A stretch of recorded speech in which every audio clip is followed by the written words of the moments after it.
Similarly, like the people of Palestine, the people of Jammu and Kashmir too have struggled for a century for their freedom and right to self-determination. Instead of moving towards peace, India has resiled from its commitments to implement the Security Council resolutions on Jammu and Kashmir. These resolutions mandate a plebiscite to enable the people of Jammu and Kashmir to exercise their fundamental right to self-determination. Ladies and gentlemen, since the 5th of August 2019, India has initiated unilateral illegal steps to impose what its leaders ominously call a final solution for Jammu and Kashmir.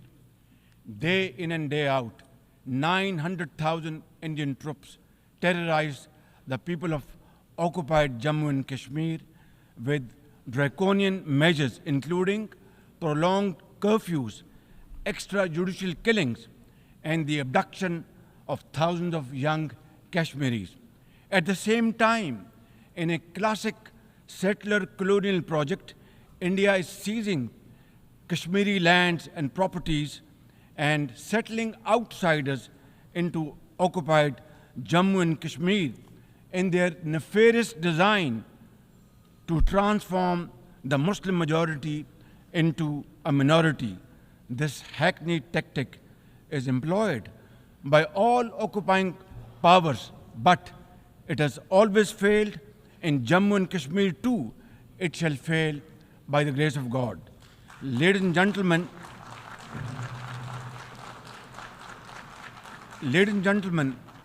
the Kashmiri people are resolute in rejection of the false Indian identity. The New Delhi seeks to impose upon them very, very severe conditions, and atrocities are being committed every hour. India's policy of brutal coercion and oppression in occupied Kashmir has ensured that Burhan Wani's legacy continues to inspire the struggle and sacrifices of millions of Kashmiris. Inspired by the legitimacy of their epic struggle, they remain defiant. Their heart-wrenching stories remind us that behind every statistic lies a human life, a dream deferred, and a hope shattered. Even more worryingly, it is engaged in massive expansion of its military capabilities, which are essentially deployed against Pakistan. Its war doctrines envisage a surprise attack and a limited war under the nuclear overhang. Thoughtlessly, India has spurned Pakistan's proposals for a mutual strategic restraint regime. Its leadership has often threatened to cross the line of control and take over Azad Kashmir.